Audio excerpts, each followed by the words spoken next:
पुण्यातील खासगी real estate डेव्हलपर्सची सर्वोच्च संस्था असलेल्या क्रेडाई पुणे मेट्रोने क्रेडाई महाराष्ट्राच्या 2025 ते 2027 या कालावधीसाठी प्रथम सर्वसाधारण सभेचे आणि स्थापना सोहळ्याचे आयोजन नुकतेच केले होते।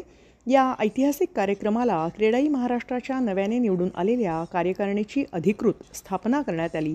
या स्थापना समारंभाला महाराष्ट्र राज्याचे उपमुख्यमंत्री अजित पवार, सतीश मगर, सुनील फुरडे, राजेंद्रसिंह जबिंदा, शांतीलाल कटारिया, राजीव पारिख या सर्व मान्यवरांची उपस्थिती होती।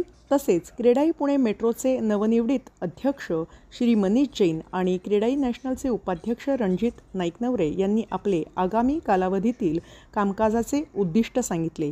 यावेळी बोलताना उपमुख्यमंत्री अजित पवार म्हणाले, काही ते आपल्या हातात आहे, वेळ पडली तर देवेंद्रजींच्या बरोबर बसायची वेळ आली किंवा एकनाथरावजींच्या बरोबर बसायची वेळ आली तरी कुठली अडचण येणार नाही। पहिल्यांदा आपला आपण बसू आणि मला वाटलं की बाबा हे आता देवेंद्रजींच्या पर्यंतच न्यावं लागेल किंवा हे यूडी आणि हाऊसिंग म्हणून आमच्या एकनाथराव शिंदे साहेबांच्या पुढेच न्यावं लागेल, तर आपण तिथपर्यंत आपण जाऊ।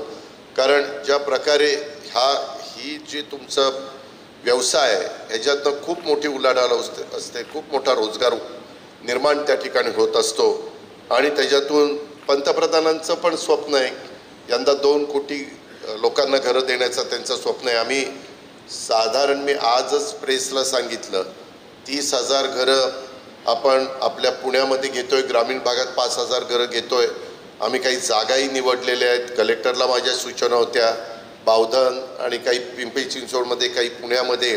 म्हणजे जे आपले मी नेहमी सांगतो आपण काय केलं, तुमचं प्रेझेंटेशन पण खूप चांगलं झालं, तुम्ही एक छोटी डॉक्युमेंटरी दाखवली ती पण चांगली आहे। तुम्ही अनेकांचं घरांचं स्वप्न पूर्ण करण्याचं काम हे तुमच्या व्यवसायाने केलं, तुमच्या सगळ्या सहकाऱ्यांनी केलं, तुम्ही त्याच्यामधलं मोठं योगदान दिलं, त्याबद्दल मी तुमचं अतिशय मनापासून अभिनंदन करतो, कौतुक करतो आणि पुढच्या वाटचालीला पण शुभेच्छा देतो। आता आम्ही काय केलं, परवा वाळूच्या बद्दल आमचा कॅबिनेटला विषय झाला।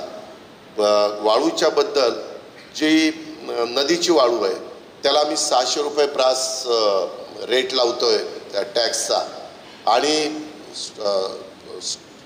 स्टोन क्रश जी आहे ती सँडला आम्ही 200 रुपये लावतोय। आम्ही आता एक गोष्ट ठरवलेली आहे, मॅक्झिमम स्टोन क्रशरला परवानगी त्या ठिकाणी द्यायची आणि अशा ठिकाणी द्यायची की ज्याच्यातनं प्रदूषण त्या ठिकाणी होणार नाही। पण ज्या प्रकारे वाळूचा उपसा होतो ते बघता आपल्याला त्या रस्त्याने जावं लागेल। आता तिकडच्या बाजूला काही बॉर्डरवर पलीकडनं गुजरातमधनं वाळू येते, काही मध्य प्रदेशमधनं वाळू येते, ही गोष्ट नाकारता येत नाही। आम्ही हाही विचार करतोय।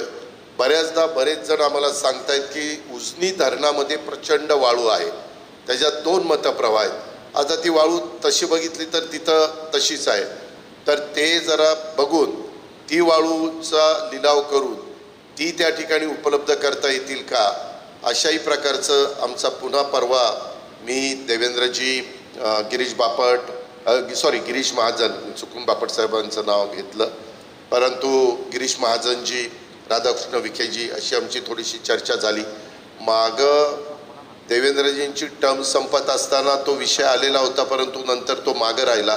त्यावेळेस मला वाटतं चहल जलसंपदा खात्याची प्रधान सचिव का ACS होते असं काहीतरी होतं आणि त्यावेळेस ते झालं नाही। महिलांना संधी मिळाल्यानंतर महिला कधी इतकं उत्कृष्ट काम करून दाखवतात की पुरुषाच्या पेक्षा चांगलं काम काही क्षेत्रामध्ये महिलांनी केलेली ही गोष्ट तुम्ही नाकारू शकत नाही। आज रोजगार निर्मितीसाठी ट्रेनिंग देणारे, रोजगार नोकरी क्रीडाही उपलब्ध करून देणारे असं पण नवनिर्वाचित अध्यक्षांनी सांगितलं।